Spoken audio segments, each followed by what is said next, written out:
Welcome back to the Untriggered Parenting Podcast, where we get real about the tough stuff and find our way back to peace, power, and presence in our parenting. I'm your host, Paula, and your gentle reminder that you are doing much better than you think. So today we're diving into something that quietly eats at so many of us: resentment. And not towards our kids in particular, but it's that deep, hidden frustration that bubbles up when our own needs go unmet. So let's talk about how unmet needs for rest, support, space, even identity can fuel reactivity in our parenting, and more importantly, how to break the cycle. So what do we mean by unmet needs? Well, everyone has needs, physical, emotional, psychological, even creative needs. And when we become parents, especially mothers, there's an unspoken cultural expectation to put our own needs on the back burner. And to be honest, I feel that most mothers are happy to do this. We understand that this small, tiny being requires all of our attention, all of our strength, all of our focus. So we're happy to do that for a while. But over time, this builds a quiet backlog of deprivation.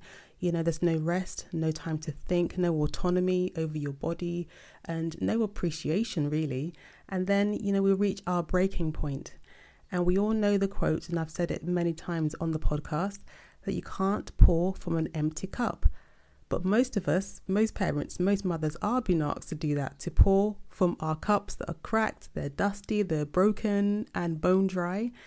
We literally have nothing to give, and we're trying to give out of that nothing. So what is the link between unmet needs and reactivity? So let's say your child is whining or just not listening to you or not following the instruction that you've given them. And being able to respond to that with a calm response requires actually quite a lot of emotional bandwidth. But when you're tired and you're touched out and or you feel emotionally unsupported, that same behaviour that maybe you would be able to meet with calm and with grace and handle it in a much more productive manner, that same behaviour can trigger an outsized reaction. Now you've overreacted. Now you've maybe shouted, or maybe you've grabbed, or done something that you maybe will regret later. And once again, like I always say on this podcast, this is not about shaming, and it's not about being a bad parent. It's about being human, and with a human being that has needs that are going chronically unmet. And there's only so long that you can go and continue to exist in such a way. So if you ever find yourself snapping over something small and you're immediately thinking, why did I do that?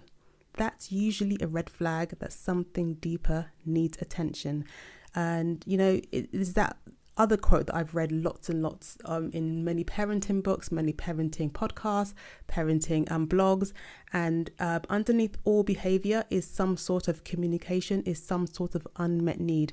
And when you react or overreact to a situation with your child, it's rarely just about that child's behavior.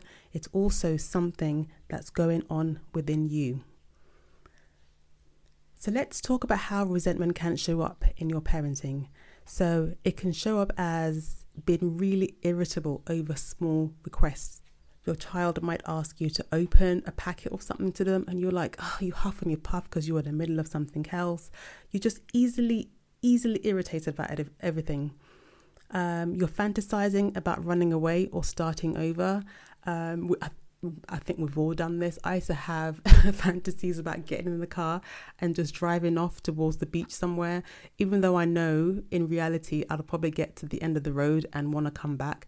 But sometimes it's just that fantasy of just getting away from it all, because it all just feels too overwhelming.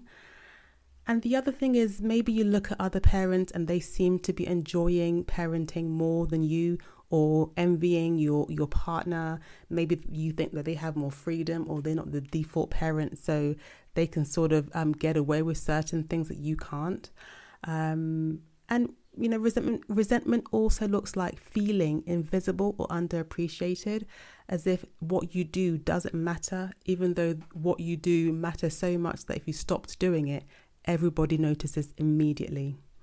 And then you might even engage in passive aggressive behaviour or emotional distance as a way to sort of, express what you're actually feeling inside. And we need to remember that resentment is a signal, not a flaw. Doesn't make you a bad parent, doesn't make you a bad person.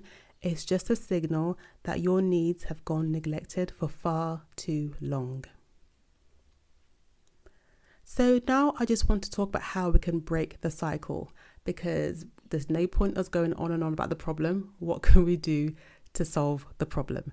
So 3 steps I think that we can start to incorporate almost immediately to help break this cycle of resentment. The first one is to identify your core need. What is it you actually need that's going to make a big impact on your day-to-day life? Is it more rest? Is it validation? Is it autonomy, being able to go and do what you please without somebody hanging off you or needing something from you? This is the reason why so many mums or even parents stay up late at night, because nighttime is the only time they get to decompress, they get to be by themselves. Nobody's asking them for a thing.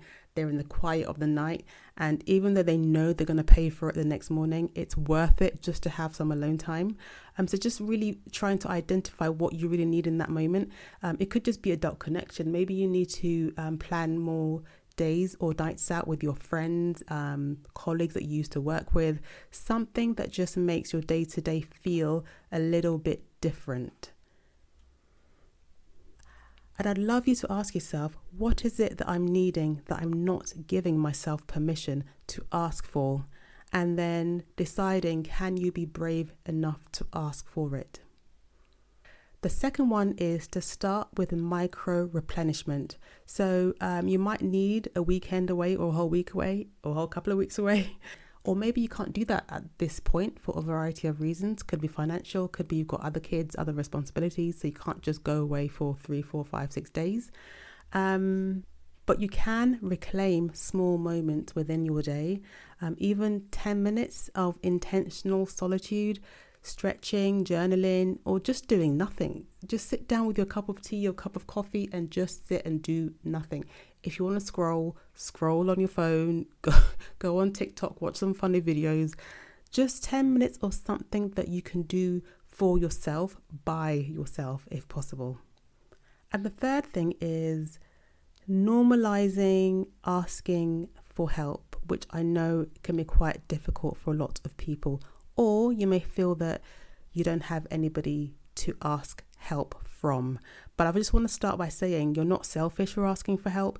You're a full human being with your own needs. So speak your needs aloud. Speak to your partner, kids if they're old enough, or your general support network. And if you don't have that, and if you have the financial means, pay for what you need. If you need a coach, pay for a coach. If you need a gym membership, pay for a gym membership. If you need a cleaner, pay for a cleaner. Just try to figure out a way that you yourself can get your own needs met if there isn't anybody else to rely on. And also modeling for your kids that this is what healthy self-responsibility looks like. If I have a problem with how my life is going, I've got the agency to try and make changes to that. And I'm letting people around me know that there are changes coming.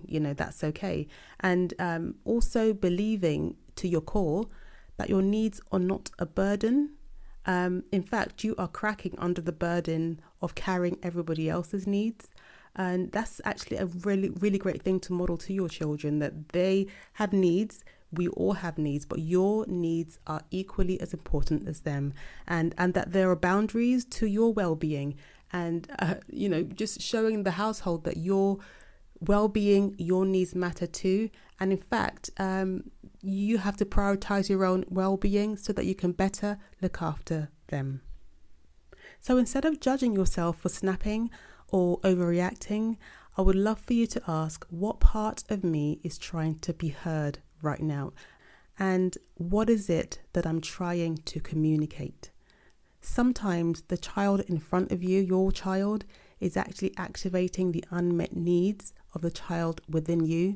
So parenting can become less reactive when you start parenting yourself as well. So if you're feeling resentful, you're feeling burnt out, just easily irritated, reactive, it doesn't mean you're failing. It doesn't mean you're a bad parent. All it means is that you're overdue some nurturing too. Mothers need mothering as well. So let this be your permission slip to honor your needs, not in spite of your parenting journey, but as part of it. So if this episode spoke to you, I would love for you to share it with a fellow parent who needs a reminder that their needs matter too. And if you're ready to dive deeper into reclaiming calm and connection in your parenting, feel free to reach out to me. My email is paula@accelerateempowerment.com. I will put all the links and my email in the show notes. You are also welcome to download my 7-day Triggered to Untriggered Parenting workbook.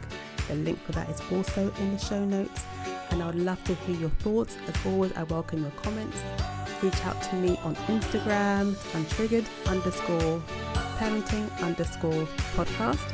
And until next time, take care of yourself with the same love that you offer your children. Thanks for listening.